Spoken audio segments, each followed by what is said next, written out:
di mana malaikat Gabriel datang dan berbicara kepada Maria bahwa dia akan mengandung dan melahirkan bayi Yesus. Ya. Kemudian Natal kedua kemarin malam, Natal ketiga, nanti ada beberapa Natal lagi yang akan saya hadiri. Dan malam ini saya bersyukur bahwa bagi Tuhan tidak ada yang mustahil. Bagi yang beriman, coba mari kita katakan bersama-sama, bagi Tuhan tidak ada yang mustahil. 1, 2, 3. Bagi Tuhan tidak ada yang mustahil. Amin. Haleluya. Mari kita buka firman Tuhan.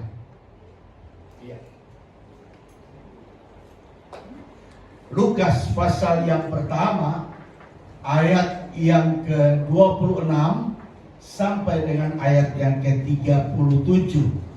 Nothing is impossible with God. Tidak ada yang mustahil bagi Tuhan.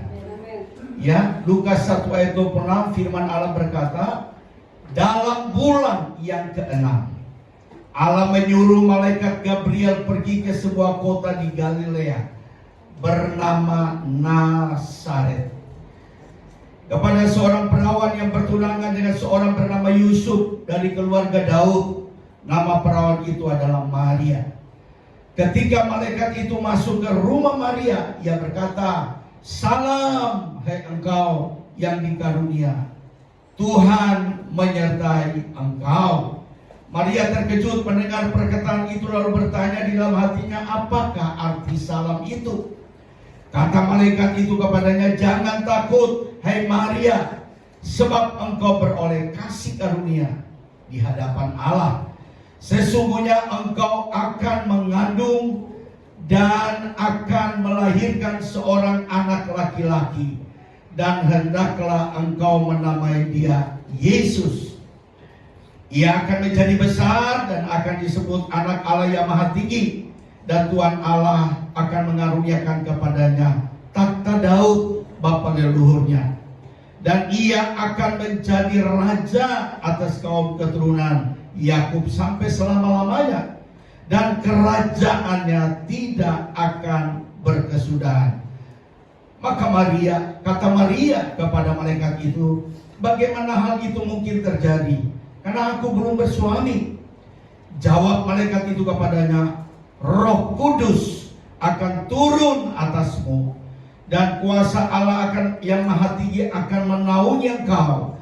Sebab itu anak yang akan kau lahirkan itu akan disebut kudus, anak Allah. Dan sesungguhnya Elisabet sanakmu itu, ia pun sedang mengandung seorang bayi laki-laki, dan pada hari tuanya, dan inilah bulan yang ke-6 bagi dia, yang disebut mandul itu.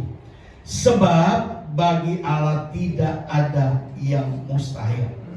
Nah, Bapak Ibu Saudara-saudara, ketika kita mempelajari firman Tuhan ini, dan akhirnya kita juga memberi kesimpulan bahwa bagi Allah tidak ada yang mustahil. Seperti yang dikatakan Maria, bagi Allah tidak ada yang mustahil. Saya percaya malam ini kita datang dengan penuh sukacita. Malam ini kita datang dengan hati yang penuh damai sejahtera untuk kita merayakan Natal. Namun malam hari ini Tuhan akan mengajarkan kepada kita untuk mengerti, untuk memahami tentang Maria. Saudara-saudara, Tuhan berkenan memilih Maria menjadi ibu daripada Tuhan Yesus sendiri. Nah, saya mau katakan kepada kita, kenapa Tuhan mau memilih Maria? Bukan kalau kita ke Israel, orang-orang wanita-wanita Yahudi itu cantik-cantik, banyak sekali. Bahkan sekarang wanita-wanita cantik umur 17-18 tahun semua di Israel pegang senjata. Mereka pegang senjata, mereka wajib militer. Orang Yahudi wajib militer. Dan begitu banyak. Kalau kita lihat mereka cantik-cantik, kenapa Tuhan tidak memilih mereka? kok Tuhan bisa menjatuhkan pilihannya kepada Maria? Ini sesuatu yang luar biasa. Karena kalau pilihan Allah itu tidak pernah gagal. Yang percaya katakan amin. Pilihan Allah itu luar biasa. Kalau saudara dan saya hari ini ada di tempat ini dan Tuhan memilih kita, dengar baik, itu rencana Allah yang besar bagi kita. Yang percaya katakan amin. Ada 3 hal penting kenapa Tuhan Allah memilih Maria. Ya. Yang pertama, Maria adalah seorang wanita yang siap mengalami resiko untuk sebuah visi Tuhan yang besar. Saudara-saudara, visi Allah yang besar ketika manusia jatuh di dalam dosa, Allah merencanakan supaya manusia di dunia ini diselamatkan oleh Allah. Untuk itu Allah punya rencana. Untuk itu Allah punya visi. Dia mesti mencari seorang yang akan menggantikan dosa-dosa kita. Allah punya visi untuk menyelamatkan dunia, menyelamatkan saudara dan saya. Itu sebabnya kita ada malam hari ini. Nah, saya mau katakan pada awal Maria ragu. Pada awal Maria merasa tidak mungkin. Ya, dari awal Maria merasa, mana mungkin, saya belum menikah, saya belum berkeluarga, bagaimana saya bisa melahirkan Yesus? Gak mungkin. Saudara-saudara, kita juga begitu kadang-kadang manusia. Kita bilang gak mungkin lah. Ya, kita seringkali katakan itu dalam hidup kita, gak mungkin. Tempat ini bagus sekali untuk gereja. Yang percaya katakan amin. Saya percaya yang punya tempat ini, dia akan memberikan tempat ini untuk beribadah kepada Tuhan.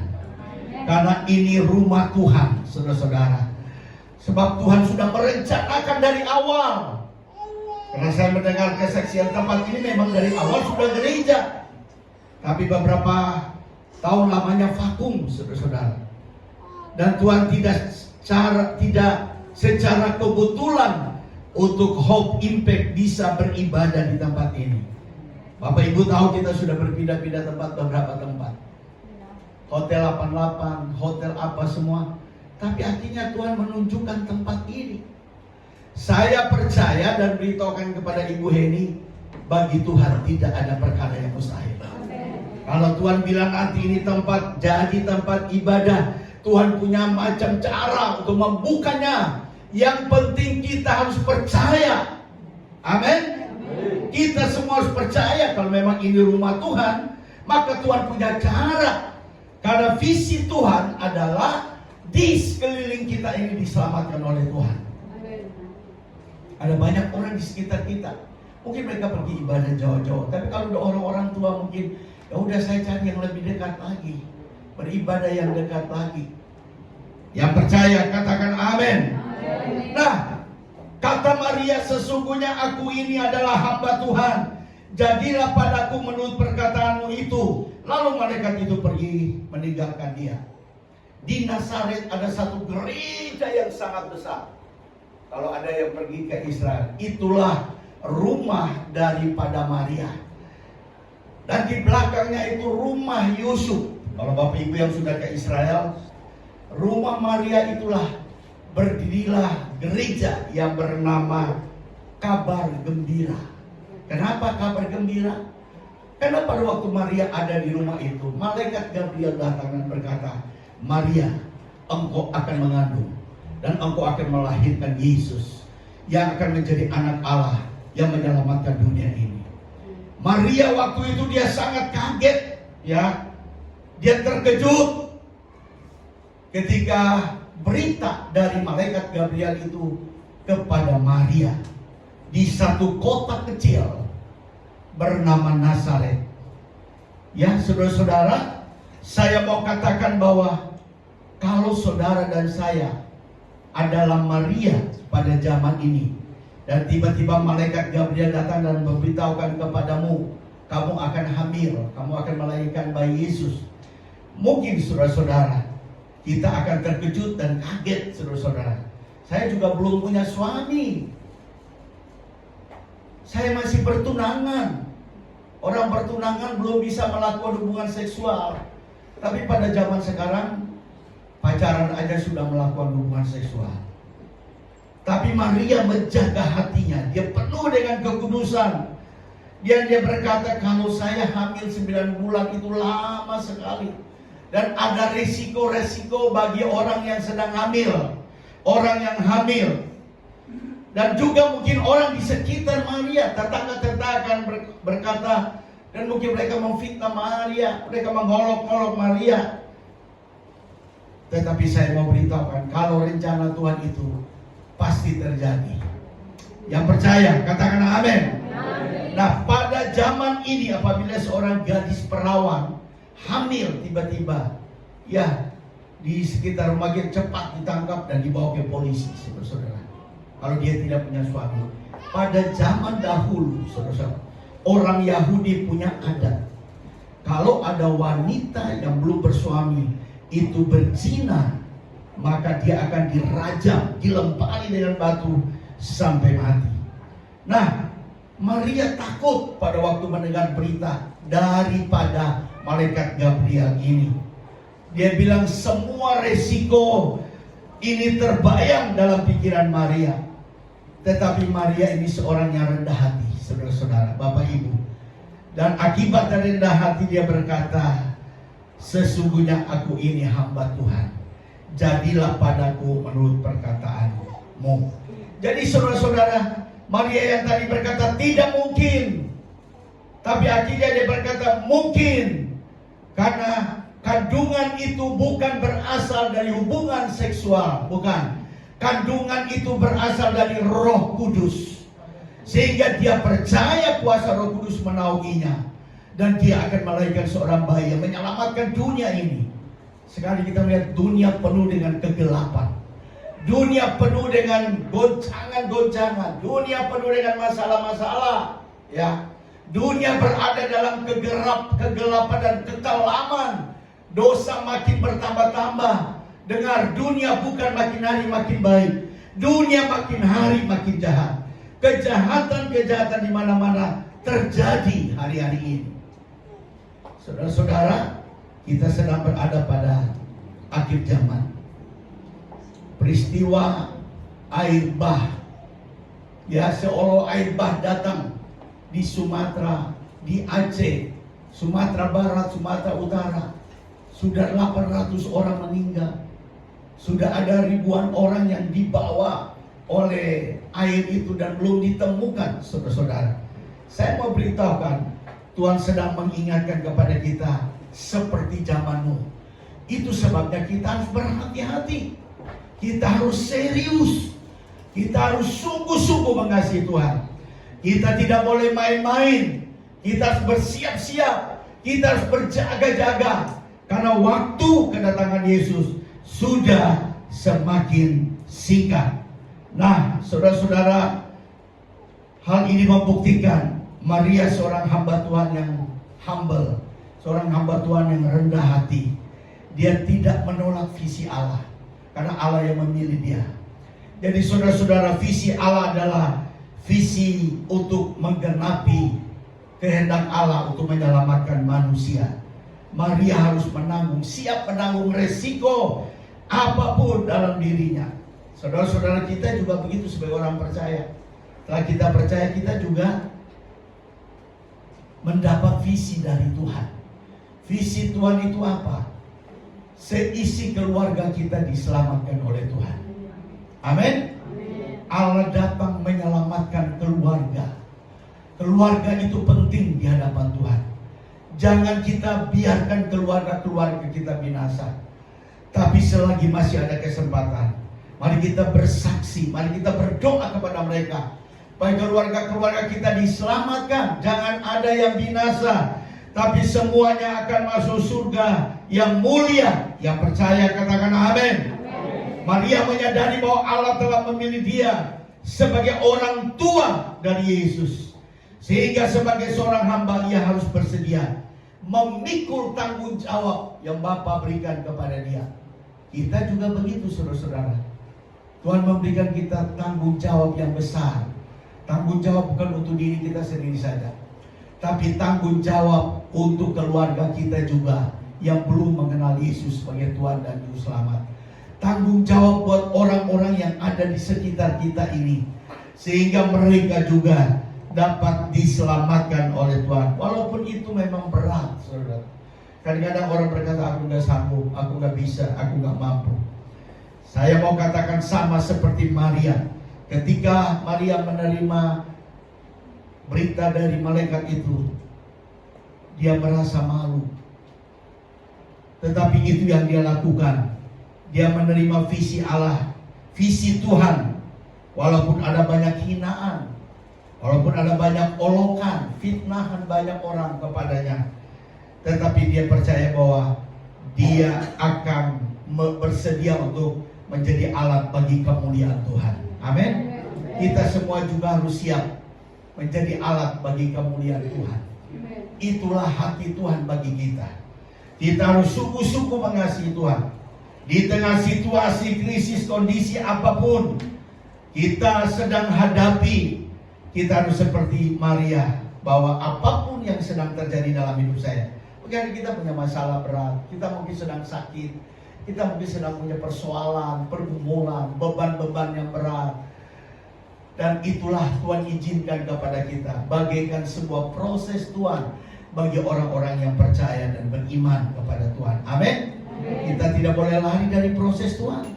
Kita harus hadapi dengan proses-proses yang Tuhan sedang izinkan kita. Tuhan sedang membentuk kita menjadi anak-anaknya, orang-orang yang percaya, sehingga akhirnya kita menjadi orang yang luar biasa di tangan Tuhan. Yang percaya, katakan amin. Ya, saya mau tanya, ibu-ibu di sini yang sudah menikah, punya anak, pasti pernah hamil kan? Ya, pernah hamil kan? Betapa susah kalau hamil ya. Waduh, mulai hamil aja udah muntah-muntah, pengen mangga, pengen jeruk, pengen durian, walaupun belum ada musimnya. Kita kadang-kadang suka kerjain suami kita, Pak, cari durian. Papanya bilang, durian gak ada, gak musim. Cari sampai dapat. Saudara-saudara, ya kalau kita sedang hamil, mengandung, maka ada begitu banyak risiko.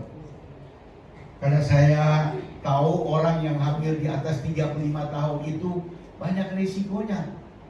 Kalau dia datang pada dokter ahli kandungan, dokter bilang, kamu harus merawat ya, menjaga kandunganmu dengan baik. Kalau makan ingat, makan untuk 2 orang, bayi dan kamu sendiri. Tiap bulan kamu harus ke dokter spesialis cek bagaimana keadaan bayi. Ya, kita perlu menjaga, merawat benih yang ada di dalam kandungan kita. Nah, itu sebabnya saudara-saudara, itulah sebuah risiko manusia ketika dia hamil. Dan itu sebabnya hari ini bapak-bapak harus lebih mencintai istri-istri. Sayangilah istri, jangan marah, jangan ngomel. Ya, kalau dia perlu uang, cepat-cepat kasih uang sama dia. Amin. Apalagi di bulan Natal ini dia perlu lipstik, perlu baju baru, berikan kepada dia. Amin. Itulah Tuhan mau, karena memang dia melahirkan bayi-bayi yang ada sekarang ini itu dengan susah payah, penuh resiko. Sayangilah dia selama-lamanya, hanya maut yang bisa memisahkannya. Walaupun kita sudah tua, ditinggal anak, di luar negeri, di mana-mana, tetap harus setia, akur berdua. Yang percaya, katakan amin. Karena Tuhan punya rencana yang baik atas kehidupan kita.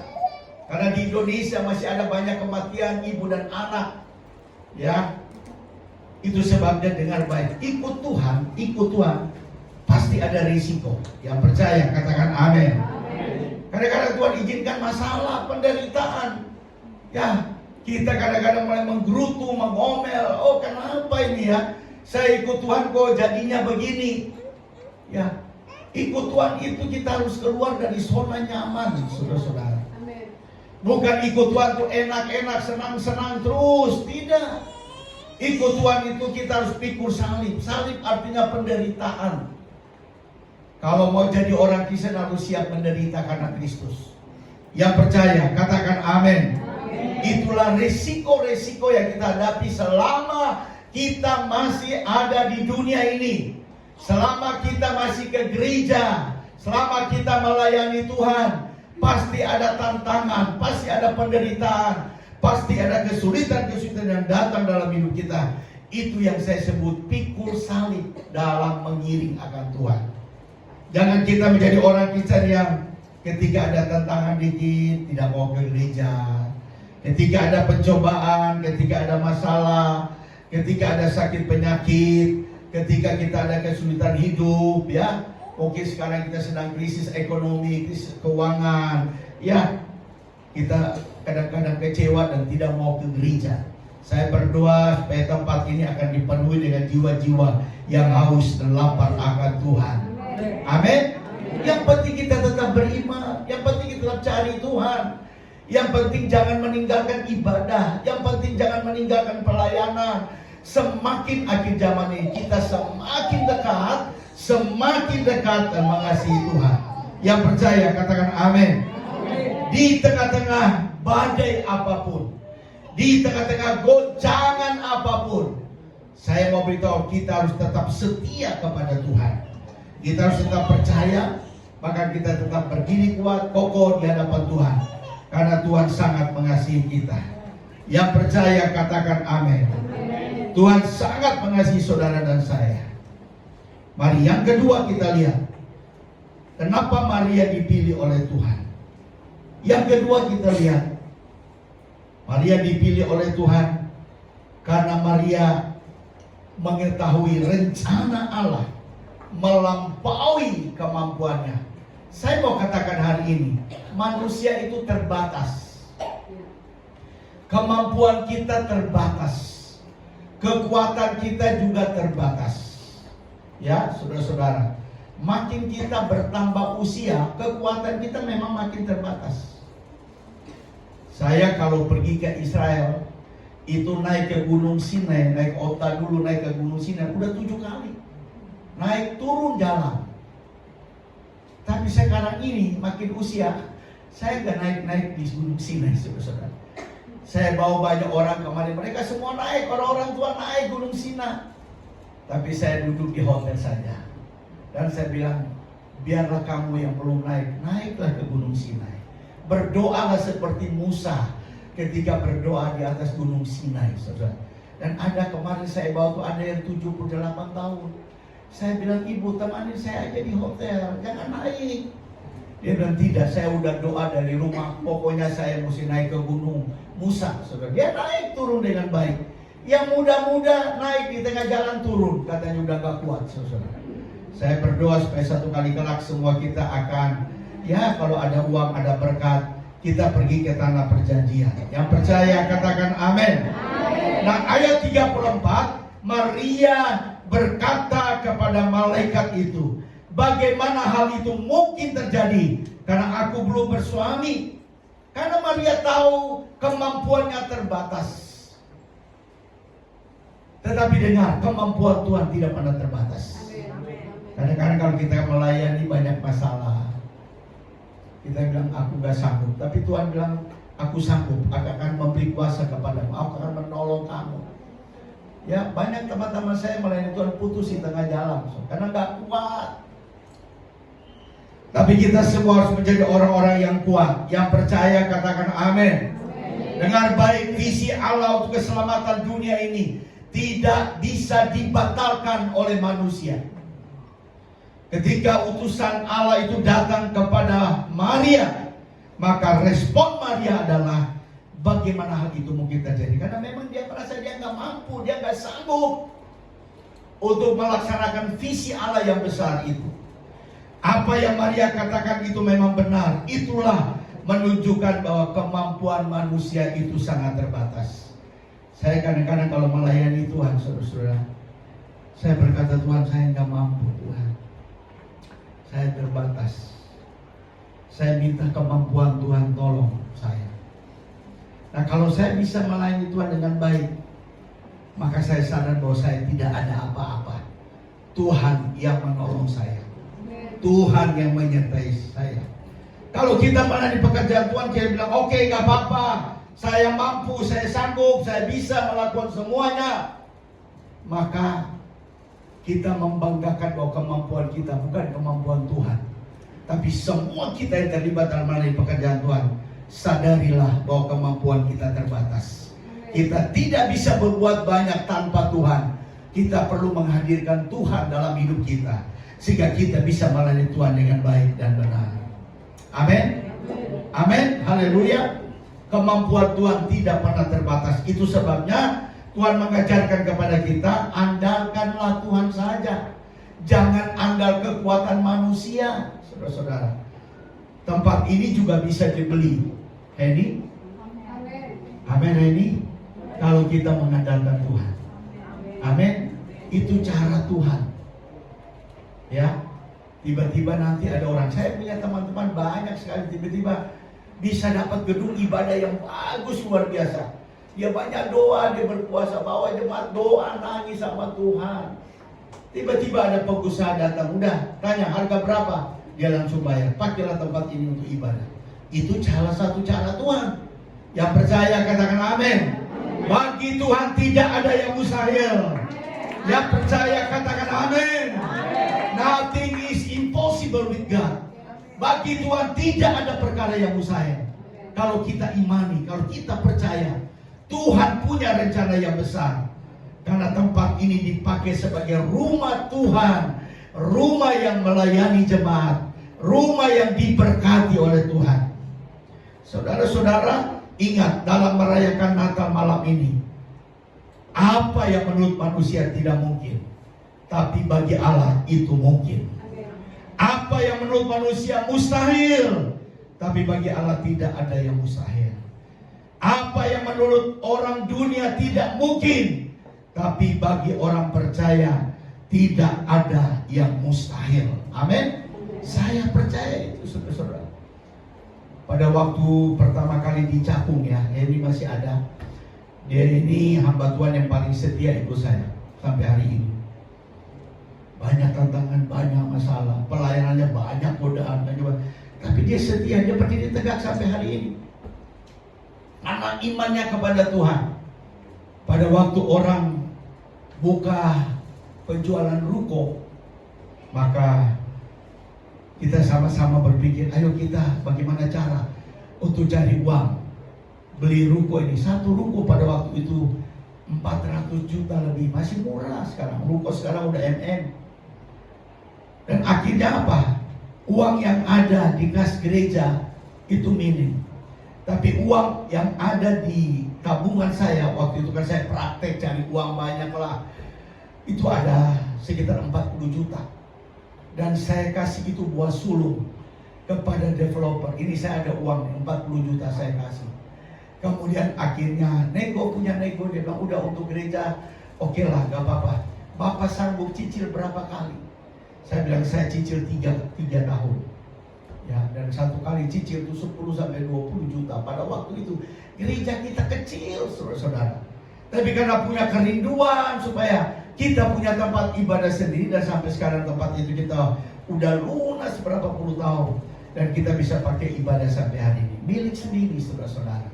Dan kalau Tuhan bisa buat di Cakung, dengar baik, Tuhan yang sama bisa buat di tempat ini. Amen. Semua pelayan Tuhan, semua pengurus, tidak ada yang mustahil. Percaya sungguh-sungguh kepada Tuhan. Doa sungguh-sungguh minta kepada Tuhan. Karena Tuhan dapat dan mampu memberikan yang terbaik bagi kita. Kita harus sadar, saya tidak mampu. Saya hanya mengandalkan Tuhan saja. Biarlah cara Tuhan yang terbaik dalam hidup kita. Yang ketiga yang terakhir adalah Maria mengharapkan perkara besar dari Allah. Kalau Maria tidak mengharapkan perkara besar dari Allah yang bertindak, yang intervensi kepada Maria, tidak mungkin Maria melahirkan bayi itu. Tapi Maria mengharapkan perkara besar dari Allah. Karena Allah yang memberikan visi kepada Maria, Allah yang punya rencana untuk menyelamatkan dunia yang terhilang ini. maka dia mengharapkan perkara besar. Dan Tuhan, biarlah kehendak-Mu yang jadi. Tuhan, biarlah Engkau yang bertindak. Tuhan, biarlah Engkau yang melakukan. Itu sebabnya Maria kunci di dalam ayat kita baca. Ayat 37 dia berkata, sebab bagi Allah tidak ada yang mustahil. Amin. Coba bilang kiri kanan, bagi Allah tidak ada yang mustahil. Amin.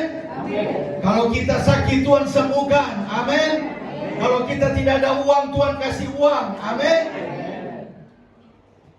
Itulah cara Tuhan bagi kita. Kita harus percaya. Kalau Tuhan datang hari ini dan dunia goncang habis-habisan. Tadi pagi saya dengar dari Pak Yosua bilang, ya, air laut di Jakarta ini makin hari udah makin tinggi. Kalau dia tumpah itu semua sampai ke Bekasi itu terendam. Sekarang di Sumatera. Sebentar lagi nih saudara-saudara, kita mau lari kemana? Bapak ibu yang punya uang saving di bank tuh banyak untuk apa? Kalau hari ini Tuhan datang dan tiba-tiba kita dipanggil pulang, kita juga hanyut dalam air, apa yang tidak bisa berenang. Oh, tinggal ngambang, udahlah. Jadi kalau Tuhan kasih engkau berkat, engkau harus jadi berkat bagi rumah Tuhan. Kalau Tuhan memberkati hidupmu, berikan yang terbaik untuk Tuhan. Malam ini engkau beri yang terbaik di hari Natal sebagai kado istimewamu bagi Tuhan. Sebab bagi Allah tidak ada yang mustahil. Allah mampu mengembalikan semua yang ada yang engkau berikan kepada Tuhan. Karena kita punya Allah yang besar. Bagi Allah tidak ada perkara yang mustahil. Dengar baik, Maria mengharapkan perkara besar dari Tuhan melalui hidupnya. Karena pada akhirnya Alkitab menulis, Maria percaya kemampuan Allah yang luar biasa.